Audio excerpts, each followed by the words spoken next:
Hello viewers, আসসালামু আলাইকুম। আশা করি সবাই ভালো আছেন। আমিও বরাবরের মতোই আপনাদের দোয়ায় ভালো আছি।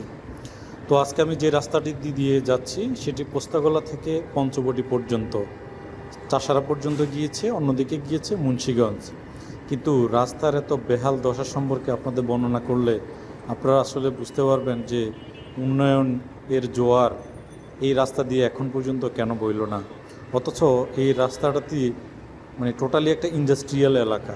এখানে এখানে অধিক সংখ্যক ট্রাক চলাচল করে, যেহেতু ইন্ডাস্ট্রিয়াল এলাকা, অনেক কলকারখানা, ফ্যাক্টরি, গার্মেন্টস, অনেক কিছুই আছে। এই রাস্তাটা শ্যামপুর, পাগলা, ফতুল্লা দিয়ে পঞ্চবটি পর্যন্ত পৌঁছেছে। পঞ্চবটি থেকে একটি রাস্তা গিয়েছে আপনার চাষারার দিকে, অন্যটি গিয়েছে মুন্সিগঞ্জের দিকে, অর্থাৎ মুক্তারপুর রোডের দিকে, যেখান দিয়ে মুন্সিগঞ্জে যেতে হয়। কিন্তু রাস্তার এত বেহাল দশা আপনি চিন্তাই করতে পারবেন না।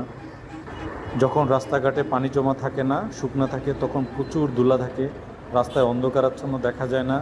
এখানে যাদের শ্বাসকষ্ট আছে, অর্থাৎ অ্যাজমা, অ্যালার্জি এ সংক্রান্ত সমস্যা আছে, তারা এই রাস্তায় চলাচলের ক্ষেত্রে অনেক সমস্যার সম্মুখীন হতে হবে, কারণ এই রাস্তায় প্রচুর পরিমাণে ধুলাবালি আছে। আর একবার যদি বৃষ্টি হয়ে যায় তাহলে বুঝতে পারতেছেন কাদায় ভরা। এখান দিয়ে বাইক চালানো, প্রাইভেট কার, এদের অবস্থা, চেহারাটা একেবারে পাল্টে যায়। আপনি বুঝতে পারবেন না যে এলাকা দিয়ে আপনি যদি 1 কিলোমিটারও চলাচল করেন, তাতে আপনার বাইকের অবস্থা এবং আপনার প্রাইভেট কারের চিত্র সম্পূর্ণটাই পাল্টে যাবে। আর ধুলার মধ্যে তো অন্ধকার হয়ে যাবে। তাই এই রাস্তাটার অবস্থা এমন যে আপনি চাইলেও সুন্দরভাবে বাইক ড্রাইভ করে এখান দিয়ে যেতে পারবেন না। তবে যেহেতু পোস্তগোলা থেকে রাস্তাটি পঞ্চবটি হয়ে চাষারা পর্যন্ত গিয়েছে, এটা একটা শর্টকাট রাস্তা।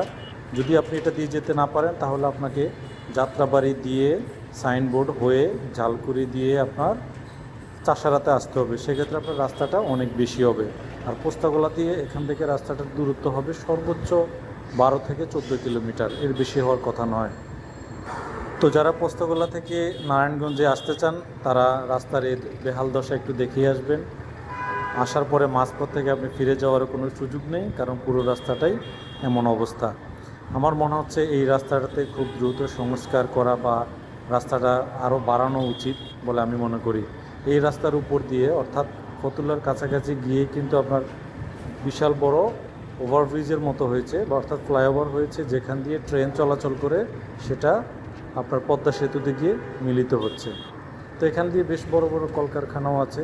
তার অপোজিট পাশে আপনার বসুন্ধরা গ্রুপের অনেকগুলো কলকারখানা আছে।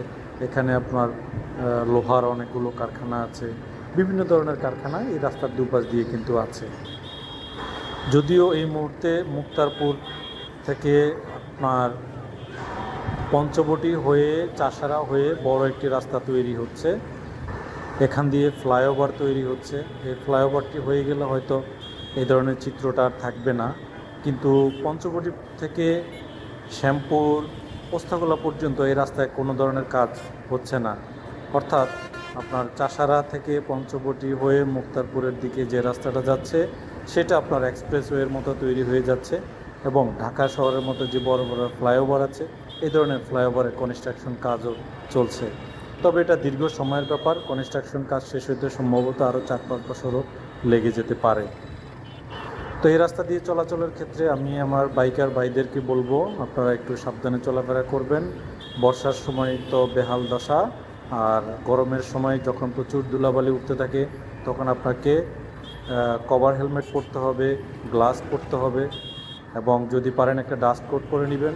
অন্যথায় আপনার চেহারা চিত্রটাই পাল্টে যাবে, আপনার ড্রেসের অবস্থাও কিন্তু 12টা বেজে যাবে। তাই এই রাস্তায় চলাচলের ক্ষেত্রে সাবধান থাকুন। এই রাস্তায় চলাচলের ক্ষেত্রে আরেকটু প্রতিবন্ধকতা হলো এখান দিয়ে প্রচুর অটোরিকশা চলে। যদিও অটোরিকশার ব্যাপারে সরকার একটা ঘোষণা করেছে, তারপরেও এখান দিয়ে প্রচুর চলাচল করতেছে। আর ট্রাকগুলো একটু বেপরোয়াভাবে চলে। দেখেন, একটি গাড়ি থেকে ক্রস করে যে আমি সামনের দিকে যাব, সেটাতে যাওয়ার কোনো সুযোগ নেই, কারণ জায়গাটা খুব সংকীর্ণ। আমি ক্রস করতে যাওয়ার সাথে সাথেই চলে আসি ট্রাক, অথবা অন্য দিক থেকে প্রাইভেট কার, অথবা অন্য যে কোনো কিছু। কিন্তু দ্রুত পাস করার মতো কোনো ব্যবস্থা কিন্তু এই রাস্তাটিতে নেই। তো আশা করি রাস্তাটিতে সম্পর্কে আপনারা একটু ধারণা পেয়েছেন। ভবিষ্যতে আশা করি আপনার কাজে লাগবে বলে আমি মনে করি। সবাইকে ধন্যবাদ। আসসালামু আলাইকুম।